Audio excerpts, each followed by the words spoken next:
Ao lembrar os 20 anos da chacina de 6 crianças e 2 jovens na Candelária, o Papa tocou o dedo numa ferida que está ligada a outro crime também marcante da história do Rio de Janeiro.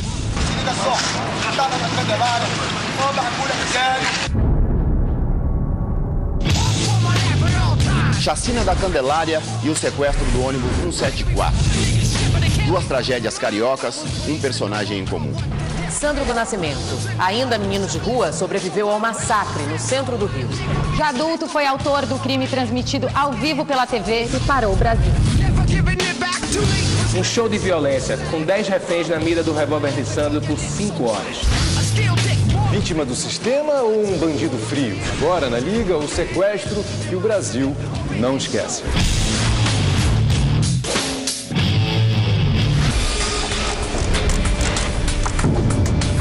Um assaltante enlouquecido ameaça os passageiros de um ônibus. O drama dos passageiros deste ônibus começou pouco antes das 3 horas da tarde. 3 policiais tentaram convencê-lo a se entregar. Uma das vítimas é forçada a escrever que o assaltante está possuído pelo diabo. O bandido colocou a arma dentro da boca da refém.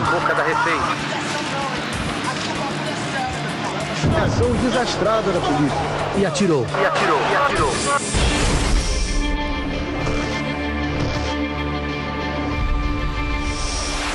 Luana pegou o ônibus da linha 174 na porta da universidade em direção ao estágio, mas nunca chegou. Naquele dia, ela ficou sob a mira do revólver de Sandro por 4 horas e meia. Foi puxada pelos cabelos e se tornou uma das personagens de um crime dos mais marcantes da história do país.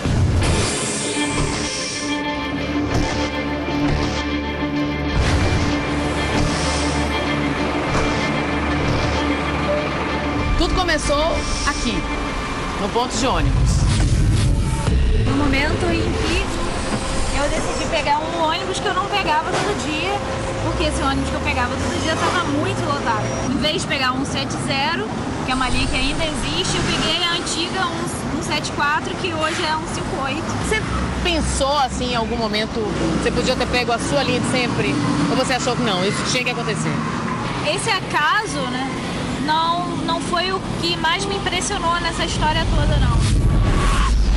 Ele perguntou de onde eu era, e aí eu falei que eu era de São Gonçalo, e aí ele se identificou porque ele também era de São Gonçalo. Eu passei para o vestibular, vim estudar aqui na PUC com 17 anos, e ele também, depois de ter passado pela chacina da Candelária, ele veio passar por um projeto social da PUC. A nossa história saiu de um ponto comum, a gente separou e se reencontrou em condições completamente distantes, diferentes, mas no mesmo local. Como todo dia, por volta das 14 horas, José Fernandes sentou na sua cadeira, tirou as chaves do bolso e ligou o motor. O que ele não sabia é que a viagem que estava começando iria ser a pior da sua vida. O caminho que a gente vai fazer é exatamente o caminho que o senhor fez naquele dia. Não é isso? Dá a central do Brasil. No dia do sequestro, quando aconteceu aquela tragédia, há quanto tempo o senhor trabalhava na empresa? Na linha 12 anos. Foi esse ponto aqui que o Sandro subiu? Foi, aqui que subiu. Ele subiu pela porta da frente, pela porta de trás? Porta de trás. O pedestre que estava aí no ponto do ônibus fez sinal para mim que estava armado. Até aqui a viagem estava normal, tranquila, mas tudo mudou a partir da entrada do Sandro no ônibus e de um pedestre que saiu aqui desse ponto. E pelo jeito que ele falou, acho que ele deu um aviso por aqui, ó, toma cuidado, tem alguém armado aí. Aí a coisa mudou completamente e entrou por essa porta aqui, ó, certo? Ele ficou aqui atrás. Não, ele passou a roleta e veio tentou atrás de mim. Atrás do senhor tinha uma pessoa armada sentada aqui nas suas costas. Exato. O que passou pela sua cabeça? O que passou pela minha cabeça é que eu pensei que ele ia esperar o ônibus encher para poder anunciar assalto, né? Como foi aquele momento que você percebeu que alguma coisa não estava normal? Alguém denunciou que tinha um homem armado dentro do ônibus, a polícia seguiu, né, o ônibus, se comunicou e eles pararam, interceptaram o ônibus lá na Rua Jardim Botânico, num lugar que não era ponto, né? A polícia já veio do lado do senhor, veio atrás. Não, atrás. E já veio dando sinal para parar. Fez sinal, mandou encostar. Eu encostei nele, naquele lugar. O Sandro falou o quê? Ele viu parar e já começou a ficar nervoso. O ônibus parou mais ou menos aqui, virado para lá. A porta de saída, né, da frente do ônibus estava virada para lá. Daqui a gente via exatamente aquela plaquinha ali o tempo todo. Rua Jardim Botânico. Rua Doutor Neves da Rocha e Rua Jardim Botânico. Os policiais pediram para ele descer, ele ficou com medo e aí pegou o primeiro refém.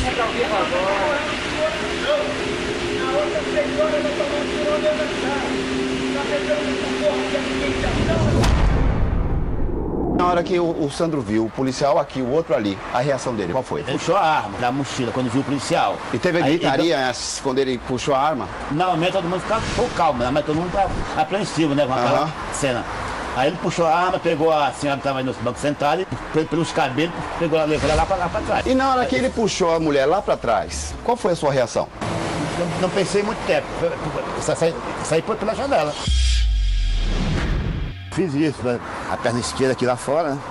E depois, com jeitinho, puxei a direita. Não era mais fácil ter pulado aqui? Não, porque eu fiquei com medo de haver uma Entendi. Uma troca de tiro e eu ser atingido, entendeu? Quando o senhor saiu pela janela aqui, pra onde o senhor foi? O que o senhor fez? Você vai ser lá pro outro lado da rua. O senhor veio pra cá? Eu fiquei aqui. No momento que eu saí, eu pensei, se eu tivesse ficado lá no ônibus, nem sei o que poderia ter acontecido, né? Ele poderia ter me usado para dirigir o ônibus para ele, né? O senhor tinha esse medo?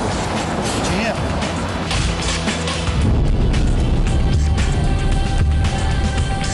O motorista saiu, várias pessoas conseguiram sair. Um policial chegou a entrar pela porta de trás, tentando fazer eles liberar o primeiro refém. E aí depois ele desistiu, esse policial saiu de volta porque ele viu que, enfim, ele estava armado e ia poder fazer um estrago ali dentro. Né? Desceu e aí dali começaram a vir os policiais, interditaram a rua. Os dois policiais militares interceptaram um ônibus da linha 174 a 350 metros de onde Sandro havia saído. 10 minutos depois, mais policiais chegaram ao local, bloqueando o trânsito e levantando um cerco no raio de 150 metros do ônibus, o que não impediu os jornalistas de se aproximarem para transmitir a tragédia ao vivo para todo o Brasil. O Brasil inteiro parou para acompanhar de perto o drama daqueles passageiros que estavam sendo mantidos reféns dentro do ônibus. Tio Oliveira foi um dos primeiros jornalistas a chegar para fazer a cobertura e a gente vai conversar com ele agora. Fala, Tio. Olá, tudo bem? Bom, tudo jóia. Diz pra gente como é que foi que você ficou sabendo da notícia do evento e foi escalado para cobrir aqui. Bom, eu estava na redação nesse dia por volta das 2 horas da tarde, 2h30, e aí a primeira notícia do sequestro veio através de uma câmera de trânsito transmitida ao vivo. Imediatamente, a chefe de reportagem deslocou várias equipes para cá e eu cheguei aqui na Rua Jardim Botânico com um cordão de isolamento já feito lá naquele sinal. 150 metros daqui, mais ou menos. Exatamente. Só que esse isolamento era muito mais para controle de trânsito do que para evitar que as pessoas chegassem perto do ônibus. Tanto é que eu consegui chegar aqui junto com o meu cinegrafista pelo meio da rua, tranquilamente, sem ser impedido por qualquer policial. E conforme eu fui vendo o ônibus, alguns policiais já estavam posicionados em algumas viaturas que estavam aqui espalhadas. E aí, para minha surpresa, assim que eu fui me aproximando do ônibus, eu escutei um tiro. E ele tinha atirado no para-brisa. Só muito tempo depois é que o batalhão especializado nesse tipo de ação, que é o Batalhão de Operações Especiais, o BOP, chegou para poder fazer todo aquele cerco da maneira mais adequada. Quando eles fizeram o cerco mais apertado, assim, o que aconteceu com você? Você teve acesso ainda ao ônibus? Qual foi a estratégia que você usou? Eu e o cinegrafista, a gente pulou esse muro, passamos para o outro lado e começamos a caminhar mais para lá. Por aqui tinha outras pessoas também, mais jornalistas? Tinha jornalistas, cinegrafistas, fotógrafos, os atiradores de elite já estavam posicionados. A visão que se tinha daqui era bastante privilegiada, até porque o Sandro estava de costas para eles, porque estava mais preocupado em narrar a situação para as câmeras de TV do que necessariamente com a preocupação com os policiais que poderiam atingi-lo no momento mais adequado.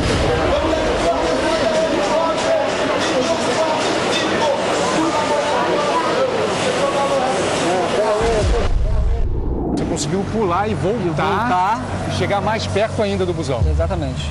Ninguém parou você, ninguém interrompeu. Quem tentava avançar de lá para cá já não conseguia mais. Mas quem já estava aqui dentro também não saía. Nesse momento, o comandante do Batalhão de Operações Especiais da Polícia Militar tenta negociar com o assaltante. O momento é de muita tensão.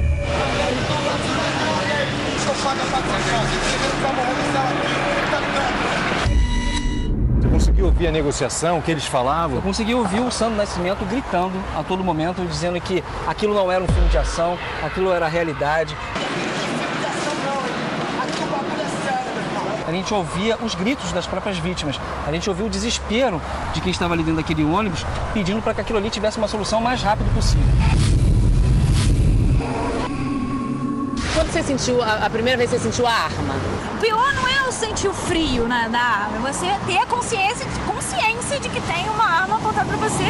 Isso, com uma pessoa descontrolada. Isso, exatamente, sobretudo podendo ser disparada sem a vontade dele. Poderia acontecer uma coisa que nada ali era planejado. Fica no meio das câmeras. A câmera confunde ele.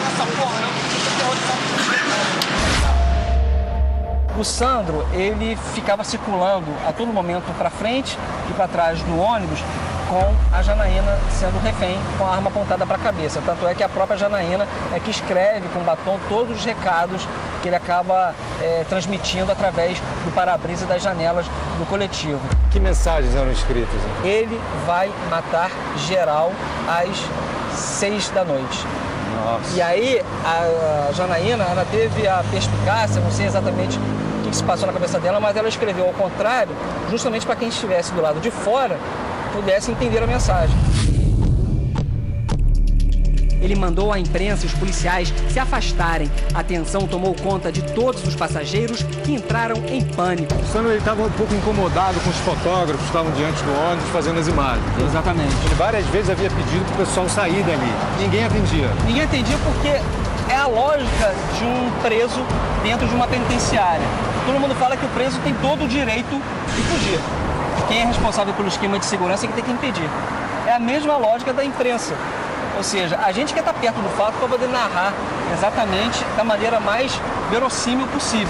Após 1h30 de negociações, Sandro permitiu a saída do primeiro dos 10 reféns, Carlos Leite Faria, que pulou a janela do ônibus. 30 minutos depois foi a vez do então estudante William Nunes de Moura. Mas apesar das libertações, dentro do ônibus 174, a tensão não diminuiu.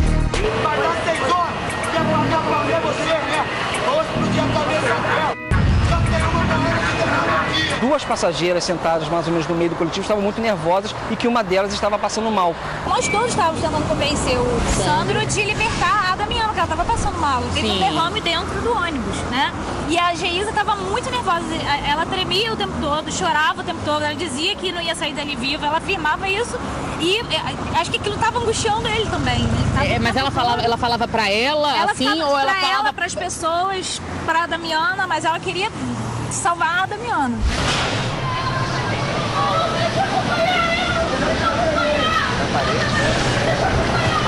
Como é que vocês convenceram ele? Tinha uma pessoa ali que não era só um louco violento sem razão, né? Tinha uma pessoa ali com uma carga emocional muito grande e falando de si o tempo todo.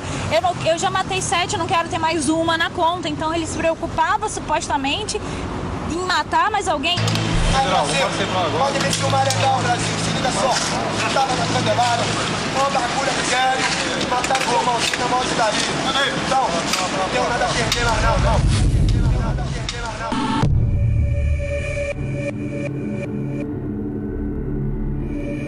A vida do Sandro foi marcada por duas tragédias com elementos em comum.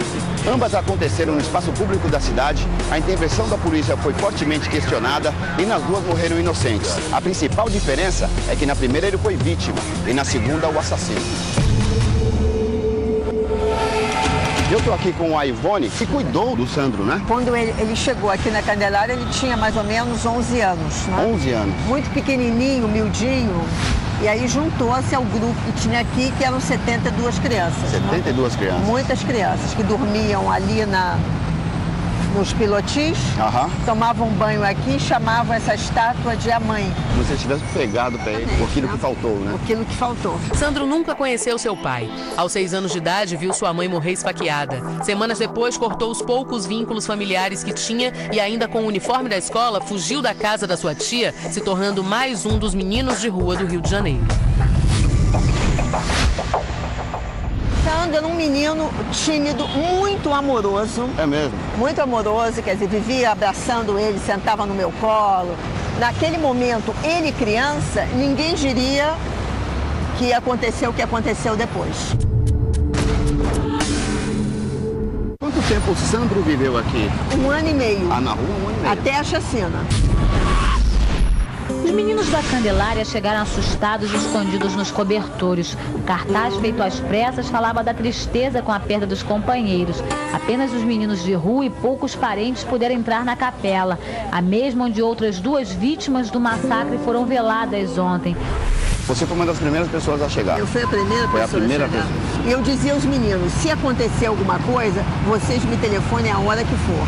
E quando foi mais ou menos 15 para meia-noite, um garotinho de 9 anos, chamado Bocão, me ligou e disse, olha, é melhor a senhora vir que estão matando a gente. O que você viu aqui quando você chegou? As crianças em polvorosa, aqueles corpos todos no chão, um aqui, morto aqui, por isso que tem essas imagens das crianças mortas aqui.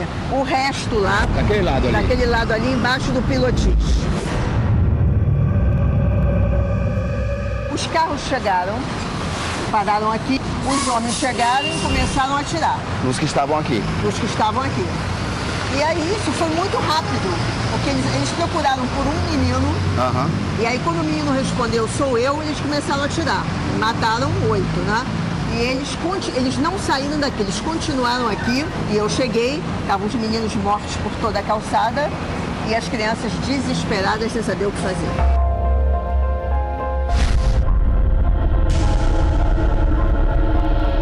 Então, eu agrupei as crianças à minha volta. O Sandro estava no meio dessa turma? Estava no meio dessa turma, lógico. Esse aqui era o Sandro. Esse era o Sandro? Esse era o Sandro.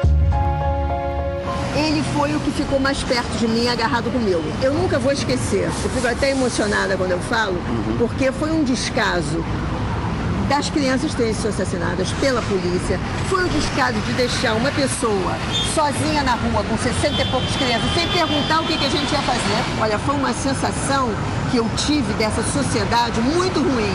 Eu andava na rua, as pessoas paravam perto de mim e me cuspiam. É mesmo?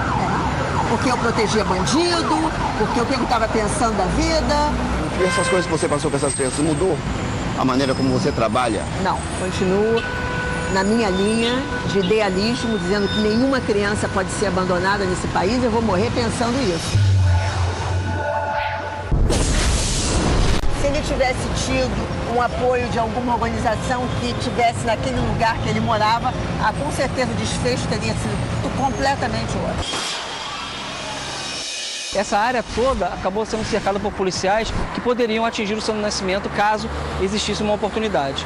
Agora, em determinado momento, a gente percebeu também que o Coronel Penteado, que era o comandante do Batalhão de Operações Especiais da PM, recebeu um telefonema. Não se sabe exatamente de quem. Pra ele? Alguém ligou e com certeza deve ter dado a ordem para não atirar, porque oportunidade foi o que não faltou.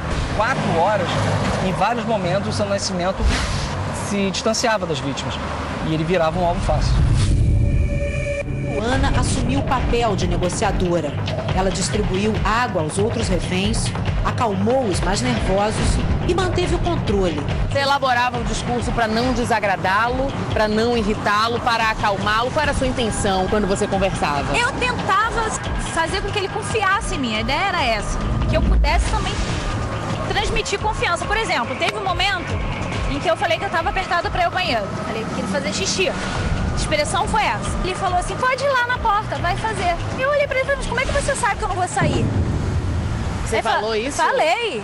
Aí ele falou, eu sei que você não vai sair.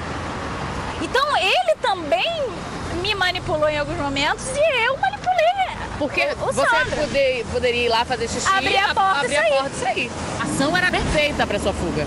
Completamente viável, entendeu? Você pensou em algum momento? Pensei, olhei várias vezes pela janela. Claro que acho que qualquer um naquela condição de cometido aquilo ali, você tentaria escapar de alguma forma. E por que você não saiu?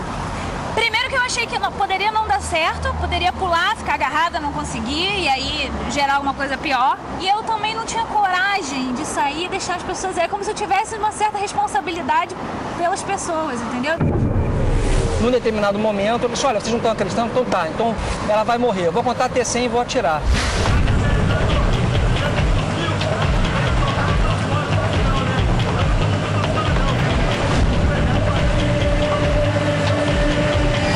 Saiu 1, 2, 3, aí pulava a contagem, 60, tá 70, 100, atirou.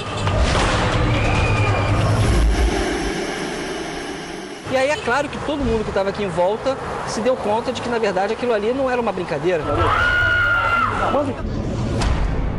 Eu pedi pra ele, você não vai matar a Janaína. Eu falei sério, olhando pra ele.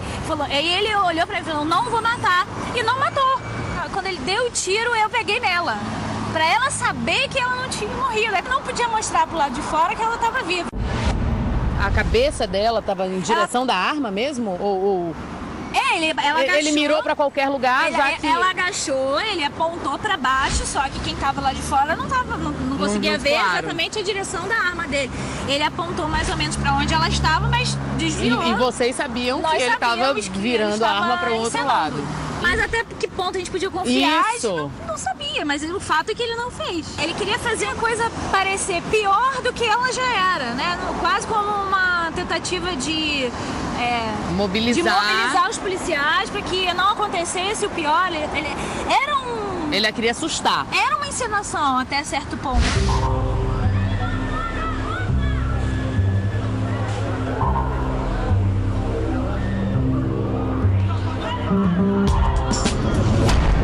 Ele mandava vocês dizerem alguma coisa, fazerem alguma coisa para ajudar nessa dramatização, no que ele pretendia? Mandava chorar, mandava gritar, mandava aquilo, fazia parecer pior do que já era. Você fez o que dessas coisas que ele mandou? Sim, chorei, gritei, precisava mandar, mas ele mandou. Ele era a intenção dele fazer parecer pior. Muito, muito terrível. A todo momento ele também estava transitando entre o real e a ficção também, né? Ele também sabia aproveitar muito bem todo o circo que tinha sido montado. Pois é, porque essa encenação deixou muito claro que, na verdade, ele não queria, de fato, assassinar aquelas vítimas. Ele já tinha libertado um estudante, já tinha libertado um pedreiro, já tinha deixado a Damiana descer do ônibus, e aí depois acabou se descobrindo que ele fez aquela encenação para poder pressionar os policiais a ter um desfecho. A impressão que se dá é que durante todo aquele tempo ele se viu com todas as câmeras apontadas para ele e ele virou protagonista, coisa que ele nunca tinha sido a vida inteira. Ele tinha sido sobrevivente da Candelária, tinha visto a própria mãe sendo degolada na infância e de um momento para outro ele era a estrela. Não de um filme de ação, como ele tinha dito, mas sim de um fato real, mas que na verdade ele acabou chamando a atenção, claro que da maneira mais trágica possível. Depois da chacina, né, como que foi a história do Sandro? Eu tive contato com ele até 1997. Depois disso, uns 6 meses antes do fato 174, ele me procurou lá na Maré, na minha escola, no Projeto Herê, e disse que ele tinha vontade de trabalhar, mas ele estava muito ruim, porque ele tinha tomado droga. O que eu podia fazer com ele? Ele estava aí? Olha, ele já estava um rapaz, né, um homem. Ele muito deteriorado. Ele me contou que ele tinha passado várias vezes por prisões, né, celas de delegacia. Me contou o que ele tinha sofrido nessas celas. Ele dizia para mim, Tivone, você pode imaginar um lugar de 4x4 onde só cabem 15 e tinha 52? Senti que ele não era mais aquele garoto inocente que estava comigo na rua. Mudou alguma coisa. Que era um homem que já tinha passado por vários problemas e que tinha sido moldado por causa desses problemas. O Sandro, ele é o retrato do que se faz com crianças no Brasil. Crianças pobres.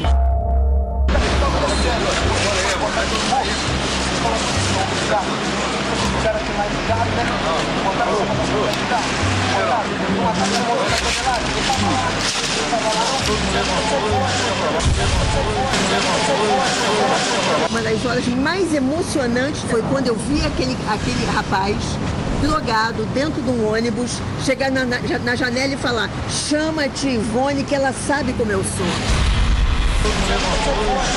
E alguém te avisou nesse dia, não? Não, ninguém me avisou. Fiquei sabendo muito depois. Eu acho que eu tinha conseguido fazer com que ele liberasse os reféns. Você pode dizer, as pessoas vão dizer, nossa, como ela é pretensiosa. Mas é que as pessoas não entendem, quando você trabalha com essas crianças, o grau de amor que se estabelece entre nós.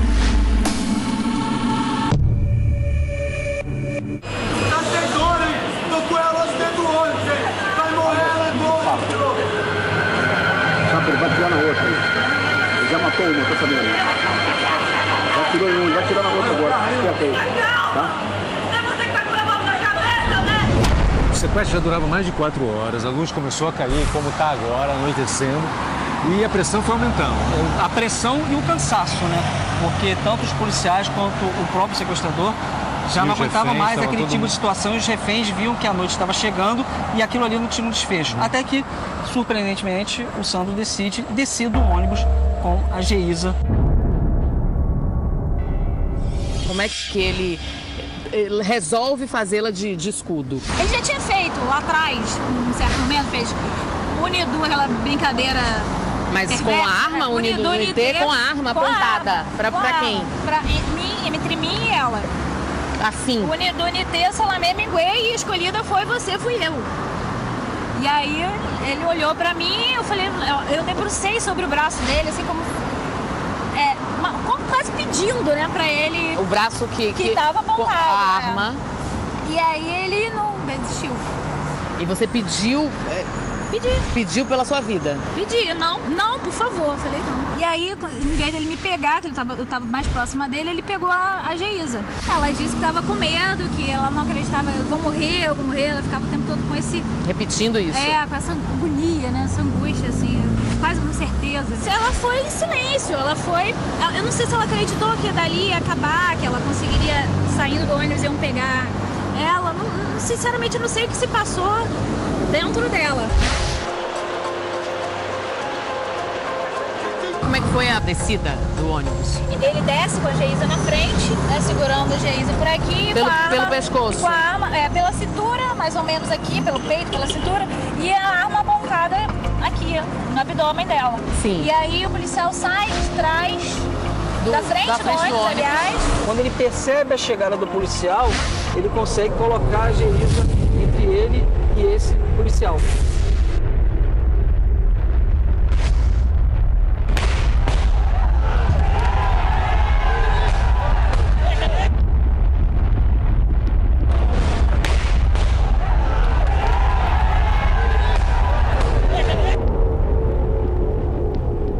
Você acha que ele percebe a movimentação do policial? Eu não sei se ele barulho? conseguiu perceber a movimentação ou se de repente o barulho da arma engatilhando. Ele estava mantendo ela como escudo.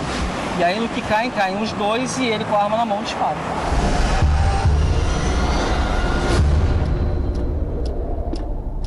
E aí a gente vê a perna da Geisa se levantando como num espasmo provocado pelo disparo.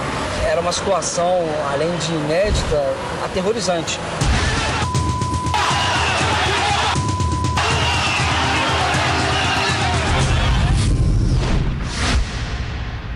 A ambulância do Corpo de Bombeiros estava mais ou menos ali pra frente. E aí eles conseguiram separar os dois, pegaram a Geisa já desacordada. Quando eles passaram com a Geisa no colo, dentro do ônibus nós perguntamos se estava tudo bem com ela. Eu não sei se eles mentiram. Ou se eles também não sabiam. Eles não sabiam, mas disseram que estava tudo bem. E aí eles tentaram proteger o Sandro da multidão. Ele já foi agredido ali, na hora Já, pela multidão. Isso tudo foi muito rápido. Foi, coisa de 10 segundos. E o Sandro foi levado pro camburão pelos policiais. Nesta imagem é possível ver o sequestrador Sandro do Nascimento entrando com vida dentro do carro da polícia. E aí, rapidamente, o Sandro Nascimento, que era o foco, acabou sendo colocado dentro do carro da polícia e toda a multidão também foi atrás. E aí o carro consegue se desvencilhar e sair pela rua Jardim Botânico. As investigações demonstraram que o oficial do BOPE, Marcelo dos Santos, acertou de raspão o queixo de Geísa. Foram os 3 tiros que Sandro deu nas costas da professora que causaram a morte dela antes de chegar ao hospital. Os peritos do Instituto Médico Legal confirmaram que Sandro foi morto por asfixia dentro do camburão. 2 anos depois, os 3 policiais militares acusados do assassinato de Sandro foram absolvidos por um júri popular. Logicamente, com uma pessoa armada, você nunca sabe o que vai acontecer. Mas o que aconteceu depois foi absolutamente incompetência da polícia. Porque a hora que ele se entregou, não tinha que ter aquele desfecho. E depois a morte do rapaz dentro do carro da polícia. Por asfixia, quando ele tinha que ser julgado e condenado, como manda a lei desse país. Eu me senti muito frustrada, porque eu pensei, esse menino passou nas minhas mãos. É aquela sensação de você, talvez pudesse ter feito outra coisa, quem encaminhasse esse menino melhor. E eu tentei, mas não consegui. Guardadas as devidas proporções, ele foi leal, né? Ele foi leal e na saída dele no ônibus, ele se rendeu até o final, ele cumpriu e foi sendo convencido, claro, gradativamente, até eu abri a porta para ele no final e ele saiu com a menina, mas o Marcelo, que estava na frente, o policial, atirou e o tiro pegou na menina também, aí deu tudo errado. Mas ele, a palavra dele, digamos assim, dentro daquele caos todo... Ele cumpriu. Quais foram os erros cometidos nessa operação que não deveriam se repetir? Eu acho que o primeiro erro foi a questão do isolamento. Eu não poderia estar no local onde eu estava, por exemplo. As pessoas estavam muito próximas. Você, para poder ter um clima apropriado para tentar terminar com uma situação como essa, tem que ter um mínimo de tranquilidade, um mínimo de paz, até mesmo do próprio sequestrador. Até porque quem está com uma arma na mão é capaz de fazer qualquer coisa. O segundo erro, a demora em se ter um desfecho. O policial, ele é treinado para neutralizar a situação, poderia ter atirado inclusive na mão dele, a ponto dele ter a arma caída no chão. Isso não foi feito. E eu acho que o terceiro erro foi a questão da imprensa também ter feito todo aquele aparato. A gente sabe que o jornalista tem essa gana mesmo, esse é o olho da sociedade. Então ele quer mostrar, ele quer chegar o mais próximo possível do evento, do fato que está acontecendo. Se não existe um acordo, se alguém fura isso, o cara da emissora concorrente vai até mais perto, você vai se segurar? Você vai ficar aqui desse lado ou você vai correr se não tiver um cordão? É uma boa pergunta. O que você responde? Eu não tenho resposta. Agora, uma coisa é fato. Certamente, se a imprensa não estivesse aqui, o desfecho do sequestro seria outro. Qual seria, ninguém sabe. Procuramos o BOPE, mas ele não respondeu aos nossos pedidos de entrevista sobre a sua atuação durante o sequestro do ônibus 174, um dos mais emblemáticos na história da violência urbana no Rio de Janeiro. Um episódio que forçou o batalhão a repensar a sua estrutura, investindo em equipamento e treinamento especializado, que também levantou o debate sobre o papel da mídia, que transmitiu minuto a minuto os acontecimentos sem checar informações, e que fez Sandro finalmente sair da invisibilidade, mas da pior maneira possível. E quando você saiu, você deu uma declaração de que Sandro era vítima de todo o sistema, daquilo tudo. Na verdade, eu repeti pra eles o que eu falei pra ele dentro do ônibus. Eu falei, você sabe qual é a maior vítima dessa história toda? Porque até então a Geísa não tinha morrido. Aí ele falou assim, não, qual é? Aí eu falei, você. Logo depois que você soube que não só ele foi a vítima, Geísa também, você mudou de opinião? Os dois que morreram, obviamente, foram as maiores vítimas. Né? Naquele momento, dentro do ônibus, a avaliação que eu fiz foi considerando o que nós sabíamos sobre ele, né? A história pregressa dele, não independentemente da Geísa, que também, enfim, imigrante nordestina, isso, que veio para o Rio de Janeiro, estava tentando a vida, morando na Rocinha, todas. Exatamente. E perto, né, da violência, inclusive, mas escolheu um outro caminho. Isso. Sandro não poderia ter escolhido também? Não sei se poderia, não sei, sinceramente. Acho que se ele não escolheu é porque ele não poderia, não pôde, né? Porque não teve alternativa. A declaração da Luana em dizer que o Sandro tinha sido a maior vítima de tudo aquilo, num primeiro momento me irritou. Mas depois, com o passar do tempo, hoje, sabendo que ele já tinha visto a mãe ser degolada, ter sido sobrevivente da Candelária e depois chegar naquele ponto de sequestrar um ônibus e acabar sendo morto dentro de uma viatura policial, já sob o aparato do Estado, de fato ela tem razão. Porque, na verdade, durante toda a vida dele, o Sandro foi um ser invisível dentro da sociedade. Se não invisível, indesejado. E a partir do momento que ele vira o protagonista, ele acaba saindo da condição de vítima, como ele tinha sido como sobrevivente da Candelária, para o algoz durante todas aquelas 4 horas.